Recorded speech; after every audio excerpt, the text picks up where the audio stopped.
Guys, welcome back to our new video. So I hope till now you're enjoying my all the videos and my concepts and my example.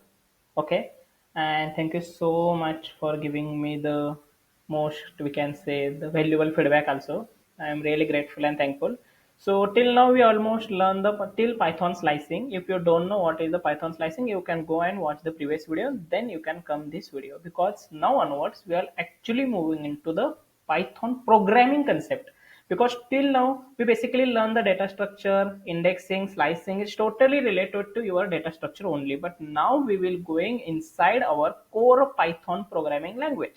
Okay, so any programming language, not only the Python, any programming language, if you are noticing, there is concept called as loops, and this is very important concept in any programming language, not only the Python. So without wasting time, we will moving forward with our next topic, that is called as loops. Okay, first try to remember, in Python we have only two loops. Okay, the first is a for loop, second is a while loop, that's it, nothing else. Okay, so sorry, so just you need to focus which loop when you use. Okay, that's it. If you know this concept, then your Python programming will be become your best. Okay, so yeah, without wasting time, we will moving forward with our next topic that I already told, that is the called as the loops. Okay, so inside loops, first we will learn what exactly meaning of loops, why we use the loop, and then we will moving forward with our for loop and while loop.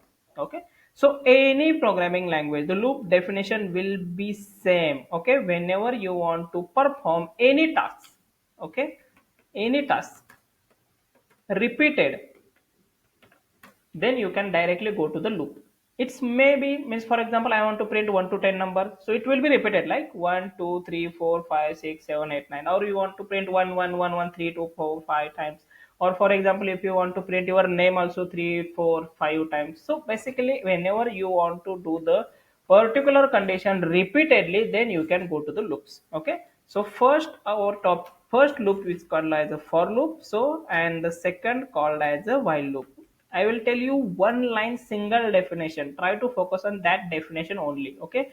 Nothing rocket science. Any simple. Whenever you know the start and end point. Okay. What exactly meaning of start and means, I am saying I want to print 1 to 10 number. I am saying 1 to 5 number. I am saying 5 to 1 number. So you know the start point, you know the end point. Definitely you can go to the for loop. And related to while loop, you don't know end point, then you can go to the while loop. Okay, yes. Maybe little bit confused, but see the basic example. For example, I am saying that I want to print number divisible by 10. Okay, I'm not saying between 1 to 10, between 2 to 5, between 5 to 10. I'm just saying कि I want to print the number that is divisible by 10. So user will be enter anything like 1, 2, 1000, 2000, 1 lakh, 2 lakh, anything. If it is the divisible by 2 or divisible by 10, then and then only it will be printing. So then you can go to the while loop. Or basic example, for example, you already know gaming, right? So for example, I want to write a basically code, right? So whenever user press the enter, then and then only game will be start. Otherwise, game will not start. This is also the example of while loop, because when game start, when games end, we don't know. We just only know in that game we already written that if user press the enter, then and then only it will be starting the gaming. It's not like 1 to 10 or 10 to 1, right? So then you can go to the while loop. I will not confuse you. Just simple remember, whenever you know the start point, whenever you know the end point, then directly go to the for loop. Whenever you don't know the end point, you can go to the while loop. Okay, without wasting time, we will solve example 1 to 2 example I am solving, because you already know if video becomes lengthy, then everyone will be boring like me, right? So try to, I'm basically try to making the videos are simple, and if you're not understanding the concept, please put down your comment in a chat, in YouTube comment. Okay, then I can get that comment, and preferable time whenever I get time, I will make video on that time also. Okay, so yes, first we will solve example of a for loop. So my task is that print 1 to 10 numbers. Okay, so close your eyes, think which loop you can use. You know the start point, you know the end point, directly go to the for loop, that's it. Syntax is very simple. You need to write a for, right? New variable, any variable you can write down. I am written the I in range. Okay, now in is your membership operator. We already know in previous lecture membership operator. Okay, and range is your inbuilt function. That is, I don't think I need to tell anything about range because the name itself suggests that range. Okay. So similar to the slicing, in a range you need to mention the start and end point. That's it. The first will be starting, second will be ending. Always remember, in range, always try to give the integer. No, do not use the string or any other. Okay. So that's it.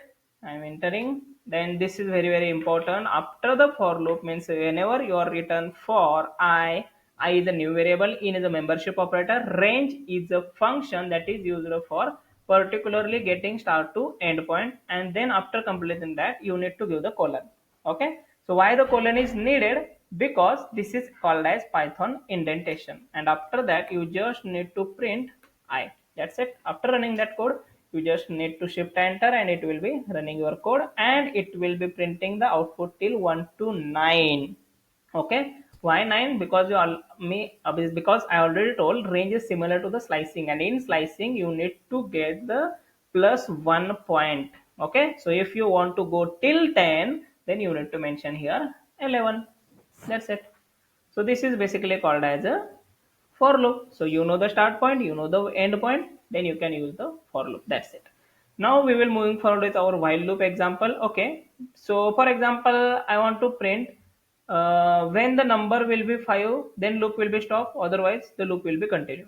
Okay, so I don't know when the number is start, it will be become 1, 2, 3, 4. I don't know the start point. I just wanted the number is till 5. That's it. You should start from 1, you should start from 0, as per you want. But for example basic, I am telling you, focus on the error. Okay, whenever you are using the while loop, try to read the error. I am mentioning the syntax is little bit different, because here first you need to declare a variable that is basically start point. So for example I want to starting number from 0, then I am using the while.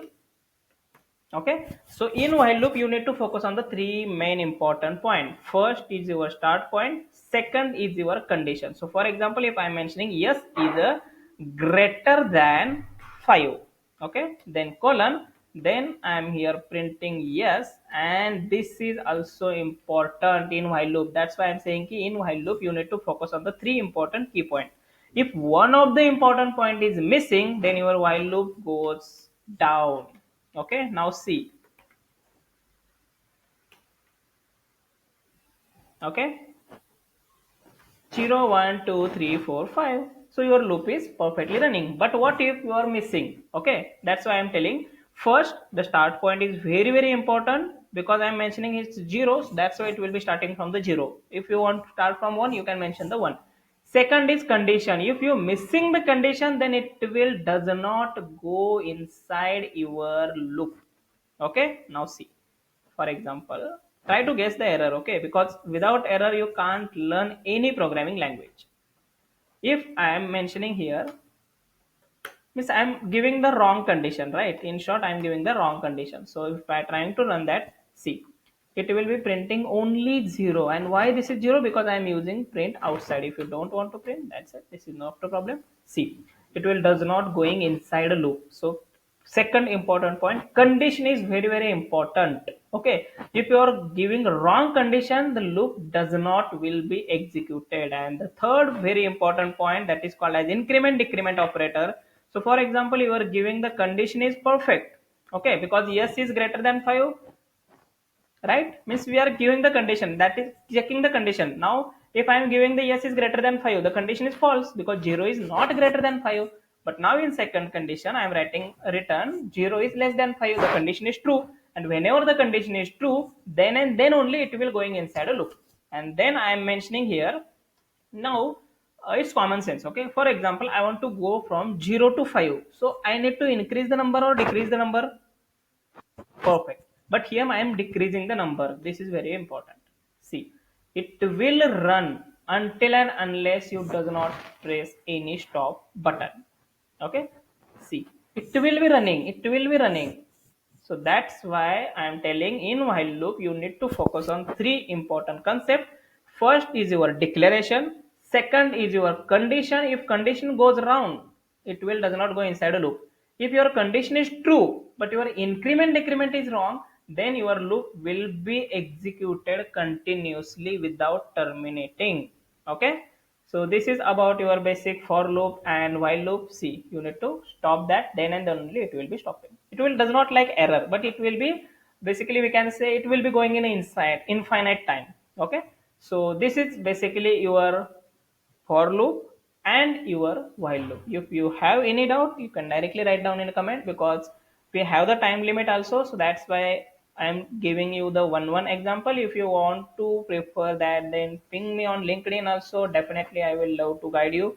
Okay, so till then, tata, bye bye, and yes, practice makes man perfect. Bye bye.